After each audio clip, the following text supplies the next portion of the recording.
Dear viewers, good evening. You are watching Meet Television Network and I am Akhtar Naseem, the host of this segment. Dear viewers, this television has come up with a new segment, and that is the Canadian politics. In this program, you would watch the interviews of the Canadian politicians recorded in our studios. Right now, I have a pleasure to have Mr. Justin Trudeau, the former member parliament from the Papineau riding, and once again he's running for the same riding. And he comes from a very political background. He's a popular personality of the Canadians. And Mr. Trudeau, we welcome you in our studios. It's a pleasure to be here. Thank you. And let us come to now the questions. There are a few questions that I'll be asking you and expecting from you the answers. The first question is that, and which to me it's a very important question, that how do you feel this evening in the wake of the upcoming federal elections, and you too are running for the Papineau riding? Well, I've been very lucky to have had the honor of representing the citizens of Papineau for the past 2.5 years or so. And it is with great humility that I put myself forward again to try and continue to represent them well. I'm feeling, quietly confident and optimistic, because I know how hard I have worked for the residents of my riding, and how hard I'm going to continue to work for them, and the feedback I get from the people that I have the chance to serve is that they've been pleased with how I've worked for them. And now I would ask that what was the margin of votes that made you successful in your last? In the election, last election, which was in October of 2008, I won by a little less than 1,200 votes. It was about 17,000 votes for my opponent of the Bloc Québécois, and I got a little over 18,000 votes. So it was a very, very close race between the two of us, and it looks like it's going to be a close race once again. And Mr. Trudeau, do you hope to get more votes than you got last time? Yes, I certainly do. I think it's reasonable that the people who chose to vote for me last time, I think by and large will be pleased with what I did and vote for me again. And I think a number of people who might not have voted for me last time have been convinced by the hard work I've done in the riding and by the things that I do to represent them well to vote for me. So I'm expecting that the work I've done will result in a few more people choosing to vote for me. So far, how many contestants are there in your riding? We have a full slate of candidates against me, even though the election will really be decided between either myself for the Liberal Party and the Bloc Québécois. The two parties have been exchanging over the past few years the votes. So we sit at around the 18,000 vote range. The next parties, the Conservative Party never gets over 4,000 or 5,000 votes. The NDP Party, who have a candidate as well, never get over 4,000 or 5,000 votes. And the Green Party, which is there, only picks up a few thousand votes as well. So really it's very much a two-way contest. And what do you think that, have you got enough time to run this campaign for the election?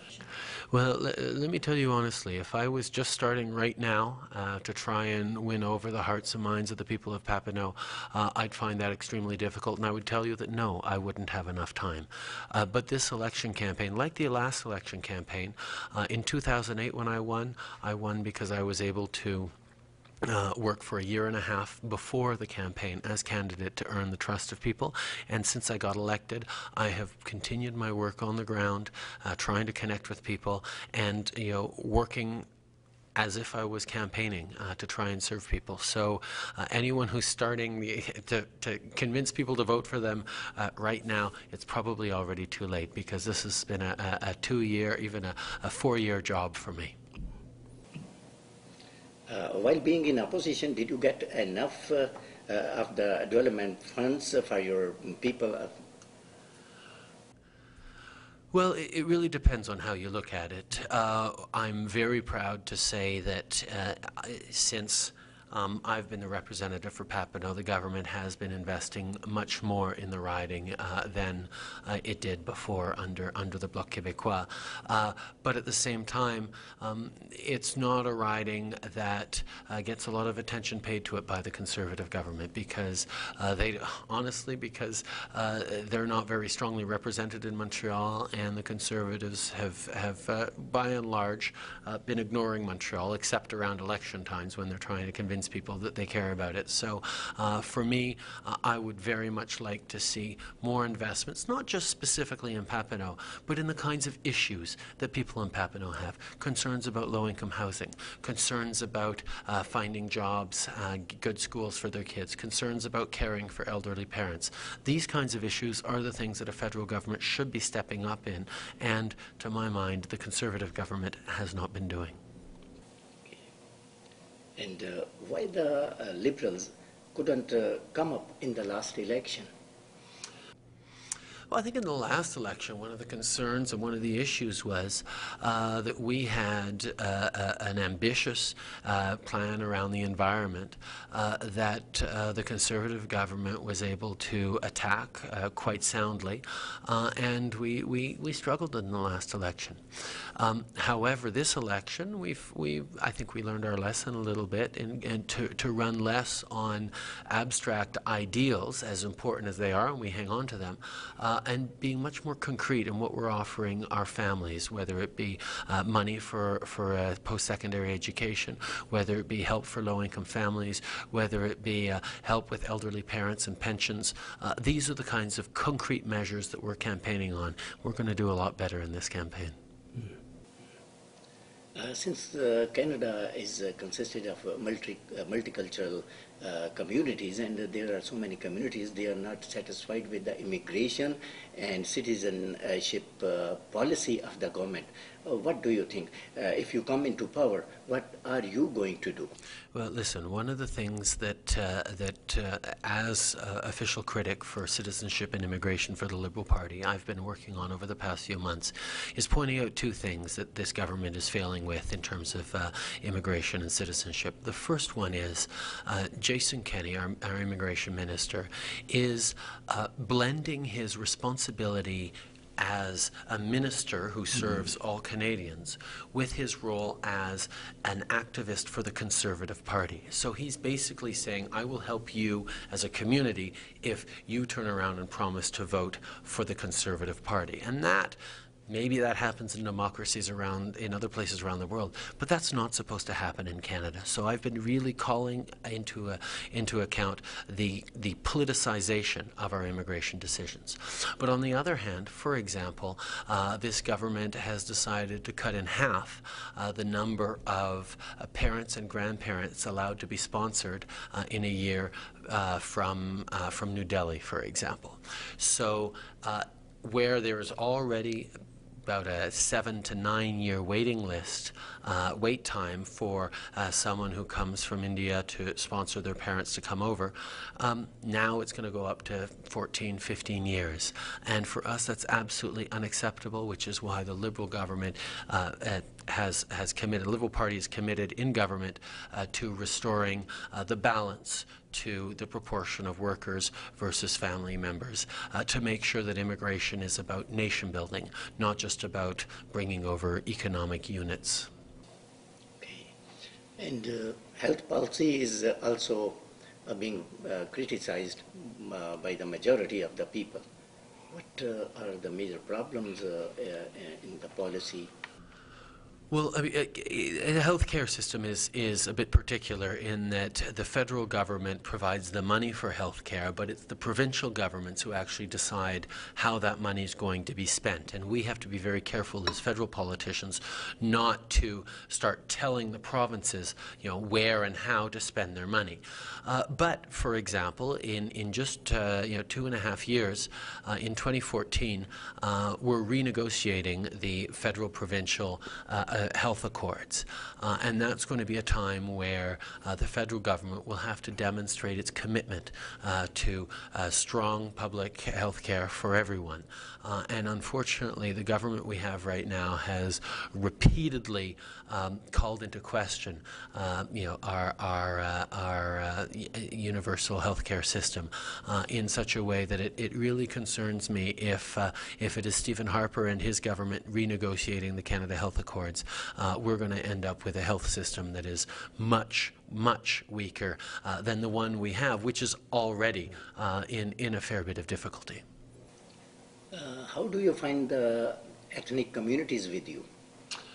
It's interesting because the Trudeau name and the work that my father did in opening up this country to the world and understanding that Canada as a country needs to be strong because of its different identities. It needs to be welcoming to the world. And communities like the Pakistani community are, for me, a tremendous example and vindication of my father's belief in building a strong country around new immigrants. But on the other hand, an awful lot of people in my riding and elsewhere have arrived since my father was Prime Minister. He left office almost 30 years ago now, so a lot of people have shown up, and what I have the pleasure of doing is introducing them to the kinds of values that my father gave me, but mostly the kind of world that we're trying to build for the future. So I don't spend too much time talking about my father's legacy, but I do very much share his belief that Canada as a country is strong not in spite of our differences, but because of those differences. And do you have some special projects for your riding if you are successful once again? Listen, one of the things that comes back in the riding all the time as a really pressing need is the need for a housing strategy. The finding of good apartments, finding of places for our seniors, finding low-income and co-op housing, it continues to be a tremendous challenge. And one of the things that I've certainly pushed for is that the federal government commit to putting more money into housing strategies to make sure that people have that solid base from which they can start achieving their dreams. If you don't have a home, if you don't have security around where you live, then you're not able to excel, to contribute, and to build your dreams. The next question is that what would be the major policy for the country, for the Liberals, if they come into power? Well, I think this government or this election is around two things. The first one is around our economy, as elections are always around the economy. But secondly, it's very much around what we are how we are behaving within our democracy. How do we try and maintain our institutions, our democratic institutions, our parliament? On the economy, this Conservative government wants to invest in expensive fighter jets. They want to invest in tens of billions of dollars in new prisons. They want to invest in lots of different things that don't line up with the priorities of Canadians, like reducing taxes for the biggest and most profitable companies. What the Liberal Party wants to do instead is, instead of leaving the money in the hands of big businesses to try and who will try and create jobs for Canadians, we want to give the money directly to Canadians so that they can go to school, so that they can find better jobs, so they can take language courses, so that they can care for their ailing parents, so they can start investing in strengthening their own communities and their own abilities to contribute. It's very much a difference between investing in Canadians versus investing in a system. And on the side of the democracy, we have a government that is disrespecting our democratic institutions, has been found in contempt of Parliament, won't talk to media, won't answer questions from Canadians or from the press. This is not the democratic country that I've grown up to love. This is why we were trying to take that back. Okay, and this would be the last question, and for my viewers, I would ask that what is the stance of Liberals while our Canadian forces are in Libya now? Well, listen, I think one thing it's very important to highlight is that the Canadians are there in an air support role. We are not intending on, putting our soldiers on the ground in Libya.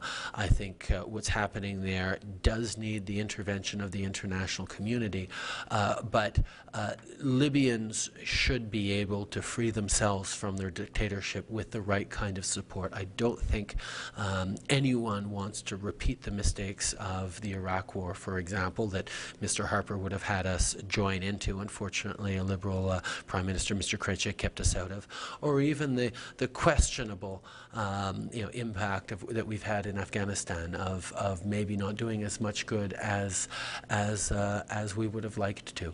I think we need to be very, very careful. But I mean, it's one thing to support the arrival of democracy in Libya, but we have to ask very difficult questions about some of the other countries around the world where we have good friends, where we have good relations with the governments, but they are not necessarily full democracies either.